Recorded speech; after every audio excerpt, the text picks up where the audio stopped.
तो दोस्तों आज हम BPSC revision fast test series फिर से स्टार्ट करने जा रहे हैं। चलिए कुछ क्वेश्चंस की प्रैक्टिस करते हैं।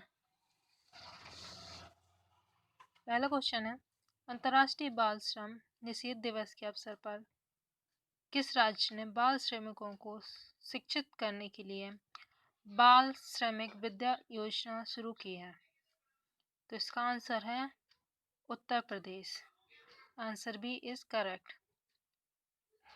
नेक्स्ट क्वेश्चन है, हाल ही में किस भारतीय अमेरिकी मृदा वैज्ञानिक को इस वर्ष के प्रतिष्ठित विश्व खाद्य पुरस्कार 2020 के लिए नामित किया गया है? तो इसका राइट आंसर है Ratanlal. Answer C. Next question है,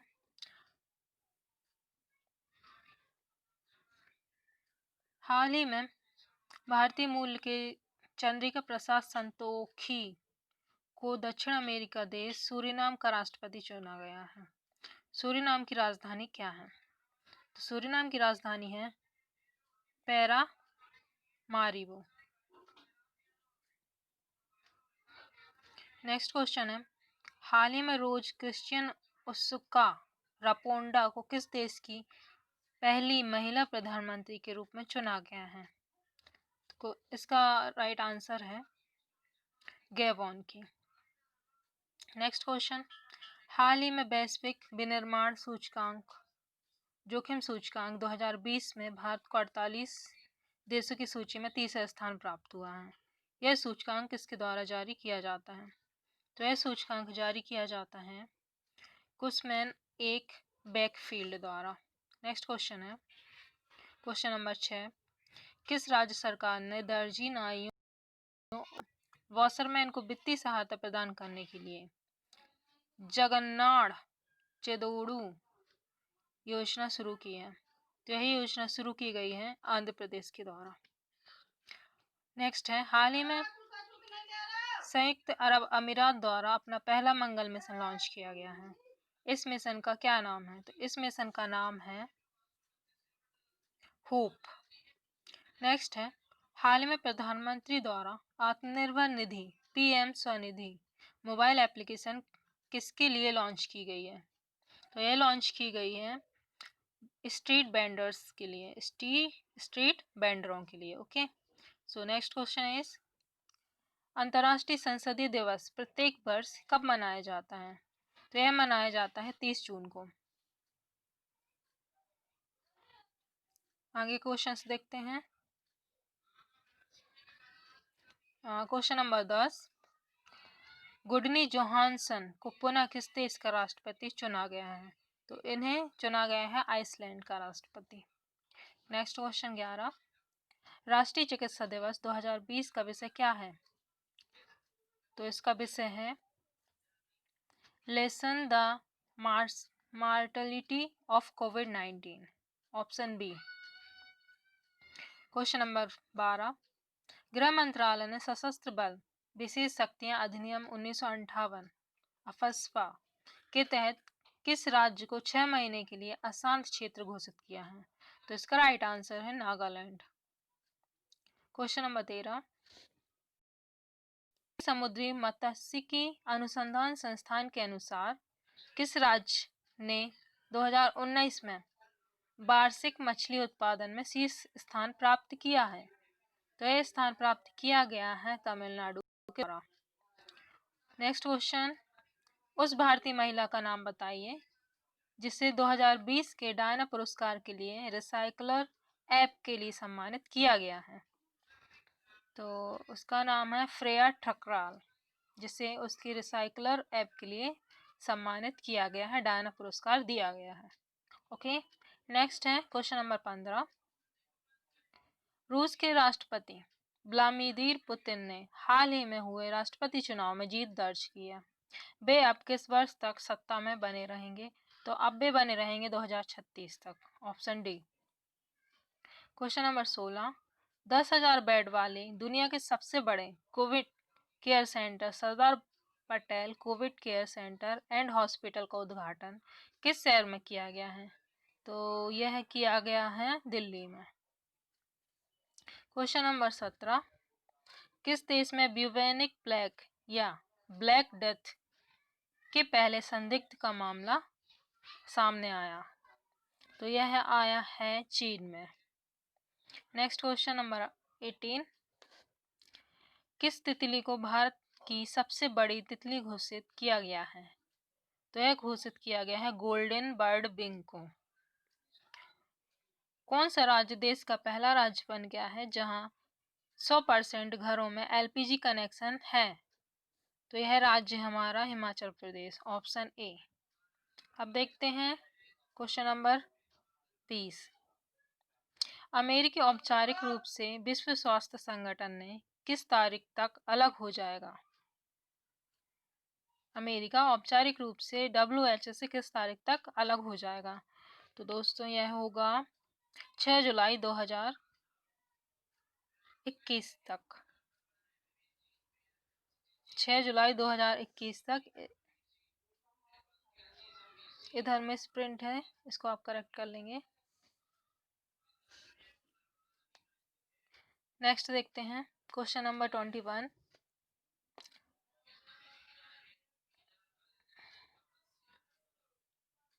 पुस्तक द खालिस्तान कॉन्स्पिरेंसी, द पुस्तक खालिस्तान कॉन्फ्रेंसी के लेखक कौन है? तो इसके लेखक हैं GBS Sidhu. Next question number 22, किसानों को फसल ऋण देने के लिए किस राज्य ने बलराम योजना की शुरुआत की है? तो बलराम योजना की शुरुआत की गई है ओडिशा सरकार द्वारा। हाल ही में जेन कैस्टेक्स को किस देश का नया प्रधानमंत्री चुना गया है? तो यह चुना गया है फ्रांस के प्रधानमंत्री जेन कैस्टेक्स को। नेक्स्ट है क्वेश्चन नंबर 24, हाल ही में देहिंग पटगाई वन्य जीव अभ्यारण्य को एक राष्ट्रीय उद्यान में परिवर्तित करने की घोषणा की गई है। यह किस राज्य में स्थित है? तो ये किस राज्य में स्थित है? यह है असम में स्थित। देहिंग पटकाई वन्य जीव अभ्यारण्य राष्ट्रीय उद्यान बनाने की घोषणा की गई है, जो कि असम में स्थित है। क्वेश्चन नंबर 25, हाल ही में किस देश ने सफलतापूर्वक अपने इंटेलिजेंस सैटेलाइट ओफेक 16 को पृथ्वी की निम्न कक्षा में लॉन्च किया है? तो यह लॉन्च किया गया है इजराइल के द्वारा। क्वेश्चन नंबर 26, हाल ही में विश्व बैंक ने 400 मिलियन भारत सरकार की किस योजना के लिए आवंटित किए हैं? तो यह नमामि गंगे योजना के लिए 400 बिलियन वर्ल्ड बैंक के द्वारा आवंटित किए गए हैं। नेक्स्ट क्वेश्चन देखते हैं क्वेश्चन नंबर 27, कोरोना वायरस महामारी के दौरान भारतीयों को वापस लाने के लिए शुरू किया गया कौन सा अभियान है?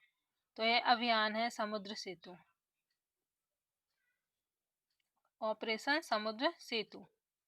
नेक्स्ट क्वेश्चन नंबर 28, तमिलनाडु की 13 वर्षीय लड़की का नाम बताइए जिसे संयुक्त राष्ट्र संघ द्वारा विकास एवं शांति के लिए goodwill ambassador for the poor रूप से नियुक्त किया गया। तो यह एम नीथरा को नियुक्त किया गया है, option B is right. Next question देखते हैं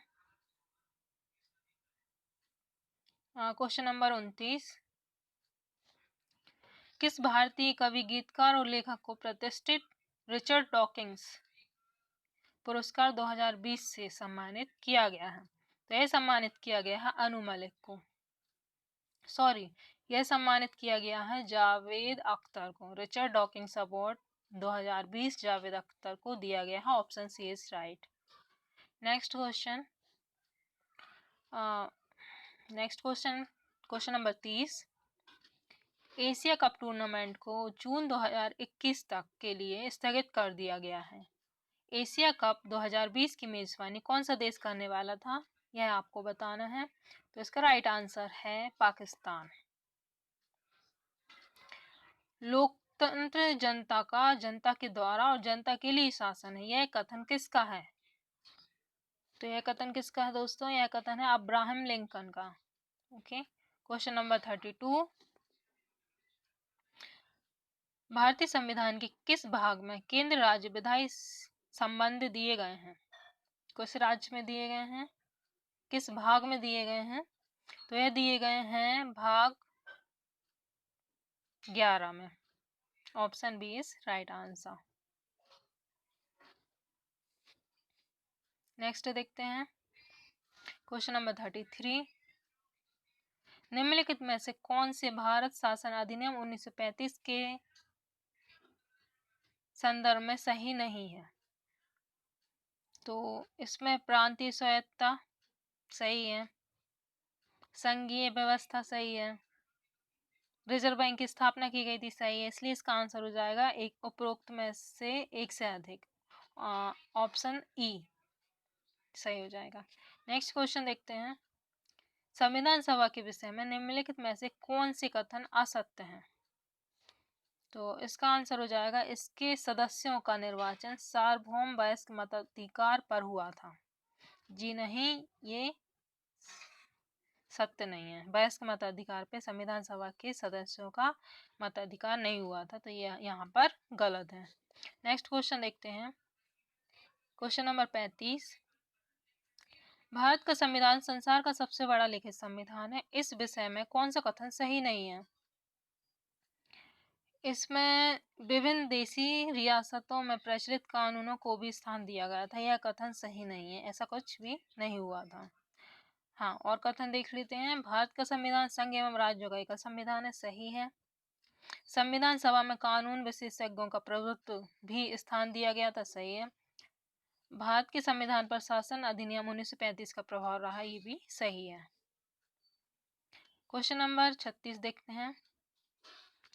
भारतीय संविधान के प्रस्तावना के संदर्भ में सही क्रम निम्नलिखित में से कौन सा है? तो इसमें सही क्रम है, इसका आंसर हो जाएगा डी। पहले नंबर पे आएगा प्रभुत्व संपन्न, समाजवादी, पंथ निरपेक्ष, लोकतांत्रिक, गणराज्य। इस तरह से ये क्रम जम जाएगा। चलिए अब नेक्स्ट क्वेश्चन देखते हैं। Question number 37। मूल अधिकारों के संदर्भ में कौन से मूल अधिकार भारतीयों के अलावा विदेशियों को भी प्राप्त हैं? तो इसका आंसर हो जाएगा प्राण एवं दैहिक स्वतंत्रता का संरक्षण। यह भारतीयों के साथ साथ विदेशियों को भी यह प्राप्त है। लेकिन जो कुछ प्राप्त नहीं है वो है धर्म, मूल जाति, लिंग, जन्म स्थान के आधार पर विभेद का प्रतिषेध, लोक नियोजन के विषय में अवसर की समानता जो कि अनुच्छेद 16 में दिया गया है, धर्म, मूल जाति यह दिया गया अनुच्छेद 15 में, विचार अभिव्यक्ति शांतिपूर्ण सम्मेलन निर्वाध है अनुच्छेद 19 में दिया गया है, प्राण एवं दैहिक स्वतंत्रता का संरक्षण यह विदेशियों को प्राप्त नहीं है। तो इसका आंसर हो जाएगा 37 का डी। ओके, नेक्स्ट क्वेश्चन देखते हैं। समान कार्य के लिए समान वेतन को एक मौलिक अधिकार बनाने के लिए भारतीय सर्वोच्च न्यायालय को आधार मिलता है। इसका आधार भारतीय सर्वोच्च न्यायालय को कहाँ से मिलता है यह बताना है। तो इसका आधार एक तो अनुच्छेद 14 में मिलता है, अनुच्छेद 39D जो कि नीति निर्देशक तत्व के अंतर्गत है, इसमें मिलता है, इसलिए इसका आंसर हो जाएगा ऑप्शन ई, एक से अधिक। नेक्स्ट क्वेश्चन देखते हैं 39। निम्नलिखित में से कौन सही सुमेलित है? तो सही सुमेलित इधर पर देखना है, तो यहाँ कृषि एवं पशुपालन को आधुनिक एवं वैज्ञानिक पद्धतियों से संगठित, अनुच्छेद 48 में। कृषि एवं पशुपालन कौन से अनुच्छेद में है? 51 में है। कार्यपालिका से न्यायपालिका पृथककरण यह 50 में है, ठीक है।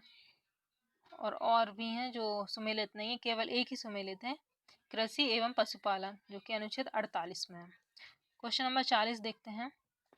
निम्नलिखित भारतीय संविधान में वर्णित मूल कर्तव्यों के संदर्भ में कौन सा कथन असत्य है? तो इसमें देखते हैं केवल नागरिकों के लिए है, गलत। नीति निर्देशक तत्वों की ही तरह यह गैर न्यायोचित है। इसका उपबंध मूल संविधान में किया गया है, गलत है। मूल कर्तव्य बाद में जोड़े गए थे, तो इसलिए इसका आंसर हो जाएगा ऑप्शन नंबर ई। 42वें संविधान संशोधन द्वारा मूल कर्तव्यों को जोड़ा गया था, इसलिए एक से अधिक गलत है इसमें, ठीक है। नेक्स्ट क्वेश्चन देखते हैं क्वेश्चन नंबर 41। भारत के राष्ट्रपति के संदर्भ में निम्नलिखित में से कौन सा कथन सत्य है? तो 41 में कौन सा कथन हमें सत्य है राष्ट्रपति के संदर्भ में बताना है। तो इसका राइट आंसर है वह लोकसभा एवं राज्यसभा या दोनों सदनों का सत्रावसान कर सकता है। यह है इसमें सही है। नेक्स्ट क्वेश्चन, क्वेश्चन नंबर 42, किस अनुच्छेद के अंतर्गत राज्यपाल को क्षमा दान की शक्ति प्राप्त है? तो राज्यपाल को यह शक्ति प्राप्त है 161 अनुच्छेद के अंतर्गत और राष्ट्रपति को 72वें अनुच्छेद के अंतर्गत। ठीक है। नेक्स्ट क्वेश्चन 43, निम्नलिखित में से कौन सा विषय संघ सूची में शामिल नहीं है? तो इसका आंसर हो जाएगा ई। नेक्स्ट देखते हैं क्वेश्चन नंबर 44, संसदीय विशेषाधिकार के संदर्भ में निम्नलिखित में से कौन सा कथन असत्य है? संसदीय विशेषाधिकार के संबंध में कौन सा कथन असत्य है यह बताना है। तो इसका आंसर आपका हो जाएगा उपरोक्त में से कोई नहीं या उपरोक्त में से एक से अधिक। ये आप देख लीजिए थोड़ा। नेक्स्ट क्वेश्चन है क्वेश्चन नंबर 45, सुमेलित कीजिए सूची 1 अनुच्छेद और सूची 2 विषय वस्तु। तो इधर आपको सुमेलित करना है। तो अनुच्छेद 54 में राष्ट्रपति का निर्वाचन होता है। अनुच्छेद 75 में प्रधानमंत्री की नियुक्ति की जाती है और अनुच्छेद 155 इसमें राज्यपाल की नियुक्ति की जाती है और 164 में मुख्यमंत्री की नियुक्ति की जाती है। तो इधर देखिए राष्ट्रपति, प्रधानमंत्री, राज्यपाल और मुख्यमंत्री सभी की नियुक्तियां दी गई हैं, तो आप याद कर लीजिए। फिर इनमें से कौन बौद्ध धर्म की महायान शाखा का कट्टर समर्थक था? Question number 46। तो इसका आंसर है ई। नेक्स्ट क्वेश्चन देखते हैं, नेशनल हेराल्ड नामक पत्रिका की स्थापना किसने की थी? ये इंपॉर्टेंट क्वेश्चन है। नेशनल हेराल्ड नामक पत्रिका की स्थापना की गई थी जवाहरलाल नेहरू द्वारा। नेक्स्ट क्वेश्चन देखते हैं, सर्वप्रथम भागवत गीता का अंग्रेजी में अनुवाद किसने किया था? तो यह किया गया था चार्ल्स विल्किंस द्वारा। Question number 49, British house of Commons में चुनाव लड़ने वाला पहला भारतीय कौन था? तो ये थे WC Banerjee. Next question number 50, Akbar द्वारा कौन सा भवन फतेहपुर सीकरी में निर्मित नहीं है? तो शीश महल जो अकबर द्वारा बनाया गया था यह फतेहपुर सीकरी में निर्मित नहीं है। बाकी 3 पंचमहल, दीवाने आम, दीवाने खास फतेहपुर सीकरी में है। तो आज के लिए 50 क्वेश्चंस काफ़ी है। नेक्स्ट वीडियो में नेक्स्ट 50 क्वेश्चंस लेकर आएंगे। तब तक के लिए थैंक यू।